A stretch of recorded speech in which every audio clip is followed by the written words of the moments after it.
What's up guys, this is Scott Takai, and in today's video I wanted to share with you guys some editing tricks that I did in my short film, COVID Standoff. If you haven't seen the film already, click on the links in the description below to check out the short film, the behind the scenes, and the blooper and outtake reel. And what I wanted to share with you guys today is stabilization. Usually when you stabilize footage, you use Warp Stabilizer to stabilize the footage, but it doesn't always work all the time, especially when you're shooting with a telephoto lens with a shallow depth of field. Sometimes the program has a hard time reading it. So today I wanted to share with you guys an alternative to Warp Stabilizer using After Effects. Okay, so here we are in Adobe After Effects, and to start things off, I'm going to show you guys what it looks like with Warp Stabilizer turned on. What we're going to see is that the background is shaking around a lot while the actors are actually more stable, but we don't want that because it just looks like a really bad Warp Stabilize. So the thing that we're going to do, I'm going to turn this off, is we are going to go to this tracker tab, and if you don't see it right here, just click on window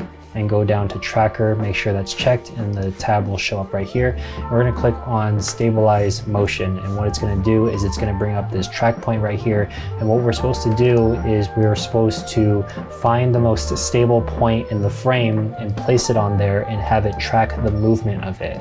So what I'm going to do is I'm going to adjust this box right here. I've already played around with it a little bit, so I found that the best spot is actually right here. You ideally want to find something that's very contrasty and is pretty static. And then the box in the middle right here is the area that it's going to be tracking, and then the box on the outside is just the areas that it's going to look for outside of the middle square if the middle square starts to struggle.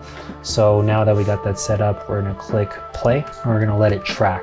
Okay, so now that the track point has finished tracking, what we're going to do is we're going to click on apply, click OK, and then now we have our stabilized clip, and you're going to see that on the outside here you can actually see the transparent background. That's normal because After Effects does have to move the clip around a lot just to make sure that it's stable. What we're going to do to fix the outside is we're just going to click on S to bring up scale, and we're going to just upscale it a little bit. And that's how the clip looks.